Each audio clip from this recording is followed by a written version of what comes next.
see this. I can't be the only one that had these on like my DOS computer and watched them over and over.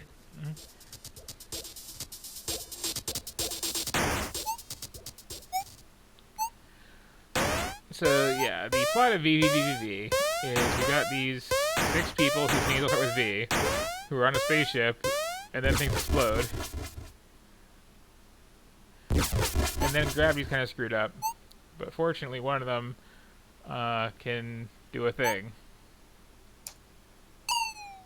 These lose something when they've got like YouTube compression. The only true way to experience them was like procedurally generated on DOS with razor sharp pixels and all the flicker. And the reason it's called VVV is because your motion is kind of a lot of this, and also the characters are named VVVVV, and also spikes look like these.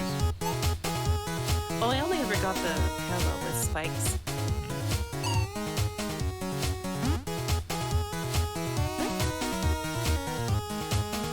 But yeah, like everything with every screen having its own name and just these random, really random enemies is very like ZX Spectrum? Or sorry, ZX Spectrum. Gotta respect the difference on that one. That's all they got. I don't remember that being so hard, but okay. So these are technically optional, but there's no real point in playing the game without looking for them. And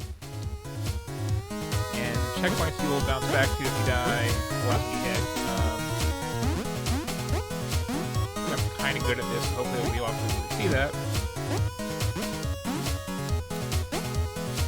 I love any platformer that takes just one really simple concept and then just does as many possible variations as they can think of on it, like a suite of, you know, like they reminds me of playing the Bach cello suites where you'd have like a single phrase and then it would just, you'd sort of just watch it expand out into 1,000 ideas.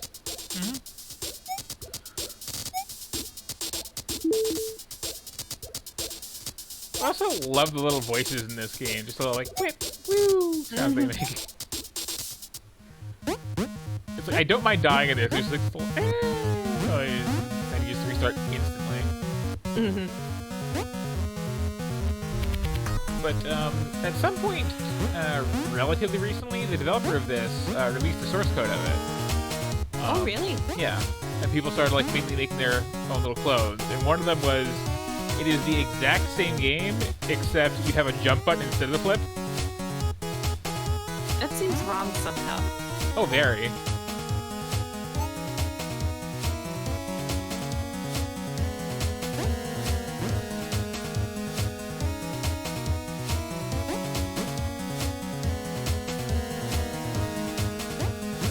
You feel the one cycle that, no problem.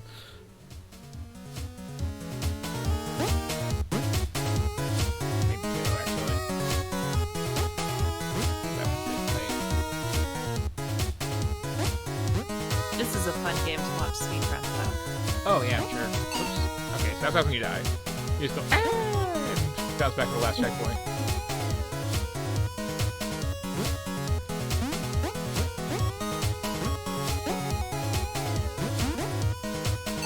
Oops.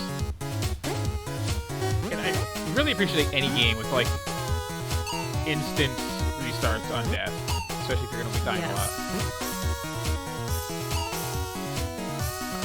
The way the music doesn't cut, it just doesn't break your flow in general, which is good. How do you get down to that part?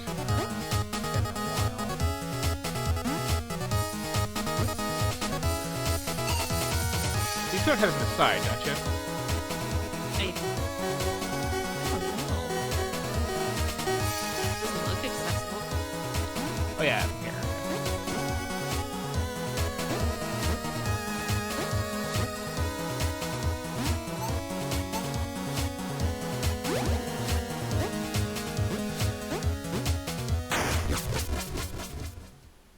But yeah, the whole game, for the most part, actually is pretty open after this first section here, where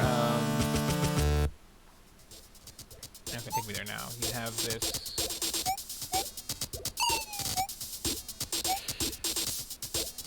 Brief bit of plot here. you have this kind of overworld that's just like very big and open and connected, and then there's a few different little sections you can get into from there, which are all fairly self-contained and have their own gimmick to them, and a person in them. And after every 2 people, I think it was, there's a little extra interesting bonus challenge of doing an escort mission where they don't have the gravity thing going on.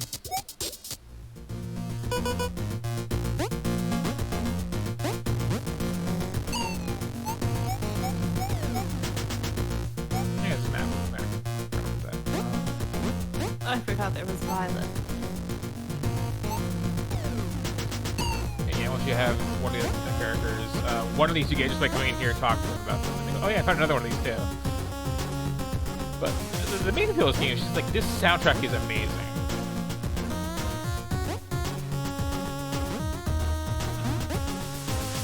Which is part of the homage to like the Next Spectrum games, like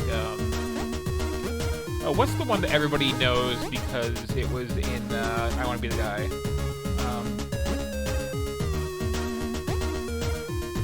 Like Harry the Hamster or something like that?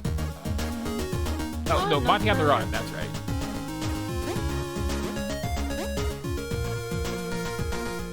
It really is good music. Yeah. But yeah, there's this whole, you know, culture of like British like computer platformers in this screen-by-screen layout sort of design. That,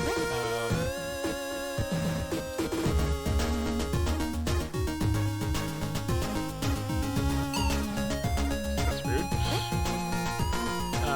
Which, yeah, like still have a big following to this day, and like most of the authentic ones, I'm sorry, I just honestly don't see the appeal. It's kind of like I need more than just a jump button left, right, and a maze full of random monsters. Oh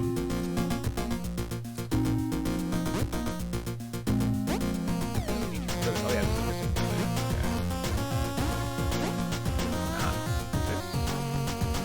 And this overworld like loops on both axes too, so it's kind of like this is the map button. Yeah, who cares?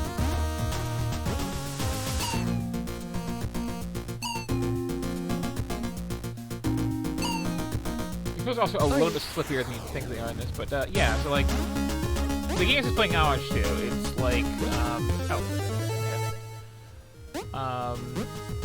you just have like a jump button left and right, and that's the whole game. And it's just like here's a big maze, get through it. And doing so takes like I don't know, like 5 minutes or so.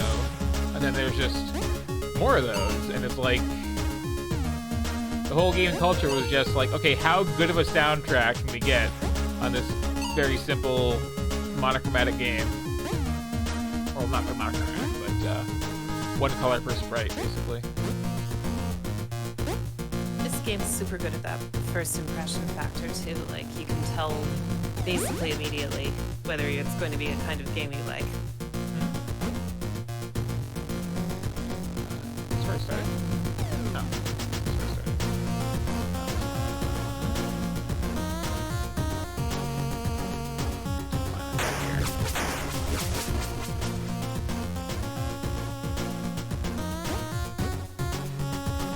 But yeah, there's like not a lot to this besides the flipping thing, but they do a lot with the flipping. There'll be like rooms with lines that like flip for you mid-flip and things like that. Yeah, I'm trying to remember where that section is. That's one of my favorites, honestly. It's really good, too. Okay.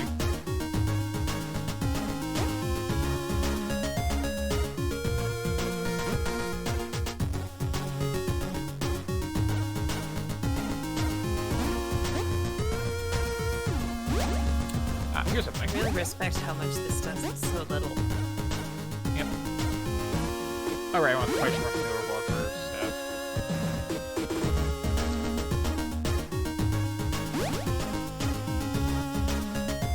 Where's the actual, like, stuff?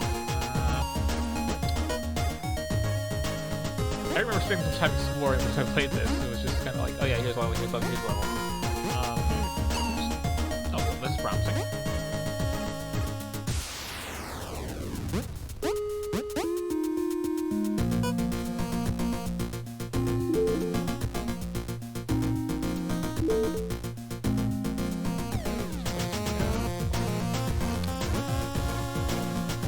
even just like on the overworld, the music is enough to kind of be quite enjoyable here. Is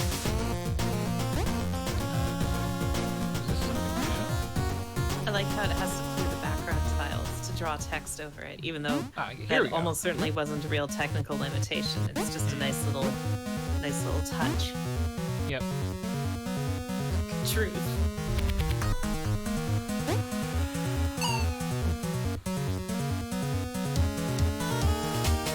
This way.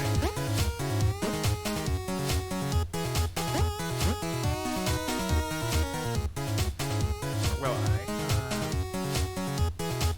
No. Let me try one more time. Ha. Ha. That's the sort of way you get most of these.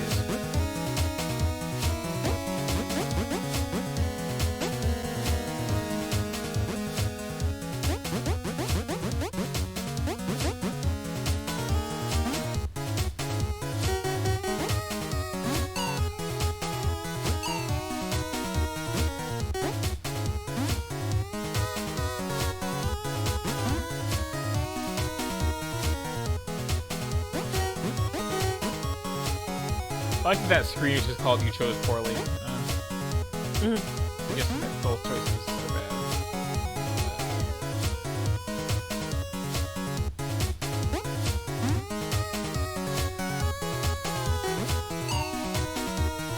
Also, I have to say, like, some of the little trinkets are surprisingly hard to get. The one that everybody remembers as the meanest is this one where it's like this 5-screen shaft full of spikes. You have to like perfectly navigate and then hit the thing and get all the way back down to the other end. But the one I think is actually the critical list, which is in maybe this section, is there's one where because like all the platforms reset when you hit a checkpoint or reload a checkpoint, you have to actually skip past the checkpoint, go through this whole gauntlet, and have a platform like still not be there because it's not been reset. Oh, interesting. And like the checkpoint we have to skip is actually really hard to avoid.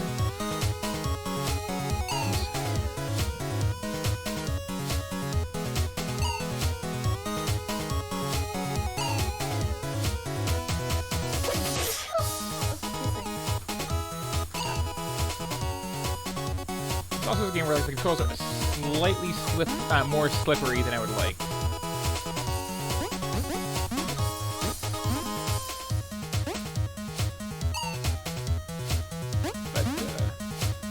Oh no, missing those.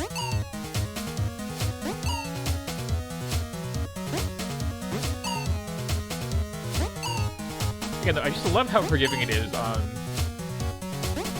messing up the timing on something. Like, no, just try it again immediately.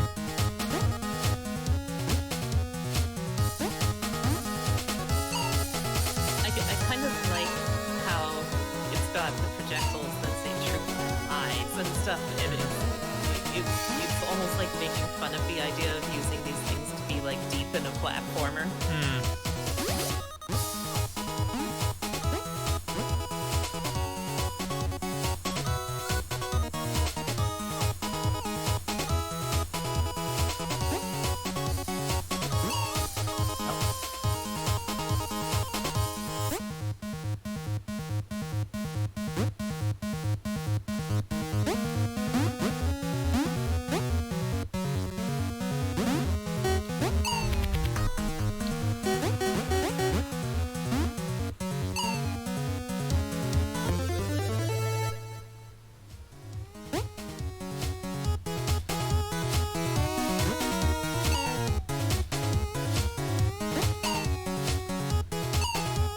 Anyway, you kind of get the idea.